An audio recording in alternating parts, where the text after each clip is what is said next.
నిన్నటి వీడియోకు కంటిన్యూషన్. అయితే మనం అయితే నిన్నటి చెత్త డబ్బా కాడికి వచ్చిన అదే బల్దియా డబ్బా కాడికి. సో ఇలా కొందరు ఎవరో వాళ్ళకి పనికిరాని వస్తువులు అయితే పెట్టిరు. మనకు ఉపయోగపడే వస్తువులు ఉంటే తీసుకెళ్ళచ్చు, లేదంటే అవి అక్కడే వదిలేయచ్చు. ఒక అతను అయితే ఆయన అమ్ముకోవడానికి ఇనుప సామాన్కి అమ్ముకోవడానికి అయితే తీసుకెళ్ళిండు. నేను కూడా అట్లా 2 వస్తువులు వాడి ఉంటాయని అయితే తీసుకొచ్చి రూమ్లో వాడేసి పెట్టిన. అవి దేనికో అనేది కూడా నాకు ఇంకా అర్థం కాలేదు.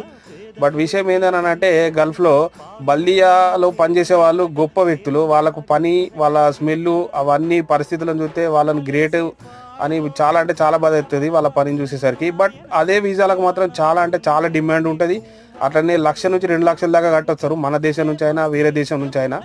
సో ఎందుకనంటే అంటే ఇదే అని కాకుండా విషయం ఏంటంటే వాళ్ళు రెగ్యులర్గా డ్యూటీ చేస్తారు కాబట్టి విలువైన వస్తువులు దొరుకుతూ ఉంటాయి. ఎంతో కొంత కమిషన్కి అయితే అమ్ముకొని అయితే దానివల్ల వాళ్ళకు ఉండే లాభం అది ఒక్కటే. సో నేనైతే ఎప్పుడో అట్లా వట్టిగా టైంపాస్కి అయితే వెళ్ళి చెక్ చేస్తా, ఏదైనా దొరికితే తీసుకుంటా, లేకపోతే లేదు. వీడియో నచ్చితే లైక్ చేయండి, షేర్ చేయండి, సబ్స్క్రైబ్ చేయండి. ఇంకా